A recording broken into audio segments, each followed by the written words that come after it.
All right, today we are cracking the code on leaving Cert Economics. We're going to lay out a proven blueprint for getting that H1. And look, it's not about pulling all-nighters. It's about having a killer strategy. So, let's just get right to it. This is the big question, isn't it? Is there some secret formula for nailing a top grade in economics? Or is it really just about spending every waking hour with your head in a book? Can you actually, game the system a little bit? Well, the answer is a big, resounding yes. There absolutely is a blueprint. And it's not about studying harder. It's about studying smarter. It's about knowing exactly where to put your energy to get the biggest bang for your buck, Okay, so where do we start? Well, the foundation of this whole blueprint is knowing the lay of the land. Think of it like a battlefield. You've got to know the key territory, the topics that show up again and again and again. And here's the crazy thing. It all boils down to just one number, 12. That's it. The entire exam, pretty much the whole course, hinges on just 12 core topics. Suddenly, that huge mountain you thought you had to climb feels a lot more like a hill, right? And here they are, the core 12. You've got your micro stuff, supply and demand diagrams, elasticities, costs, market structures. Then you've got the big picture macro topics, national income, government finance, inflation, unemployment, all the heavy hitters, international trade, sustainability, housing, and data interpretation. This is it. This is your entire world for the exam. Why these 12? Simple. They are the bedrock. The examiners use them every single year to test everything they need to.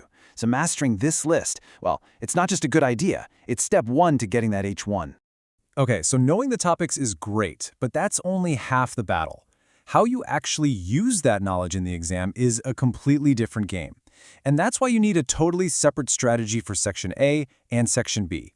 Trust me, they are two completely different beasts. So think of Section A as your warm-up act. It's predictable. The questions are short, you give short 3 to 4 sentence answers. You can literally create template answers and rack up most of the marks no problem. But Section B, Section B is the main event. This is where the H1s are won or lost. It's where they ask you to apply your knowledge, to evaluate, to think like a real economist. And honestly, this quote just says it all. Section B is where students separate into H1/H2/H3. It's that simple. All the analysis shows that your final grade pretty much comes down to how you do here. This is where the top students really show what they've got and pull ahead. So getting your Section B strategy right, it's completely non-negotiable. So what exactly do you need in your H1 toolkit? To crush Section B and cruise through Section A, there are some essential skills and, even better, some guaranteed marks that are just sitting there waiting for you to pick them up. Now this is like getting the secret code book for the exam. Seriously, the examiner uses these command verbs, and each one is a specific instruction. If they say explain, they are literally asking for cause, then effect, then an example. If they say evaluate, you have to give advantages, disadvantages, and then a conclusion. Once you know this language, you stop guessing and start giving the examiner exactly what they want. It's a game changer. And then there are the parts of the toolkit that are just about pure precision.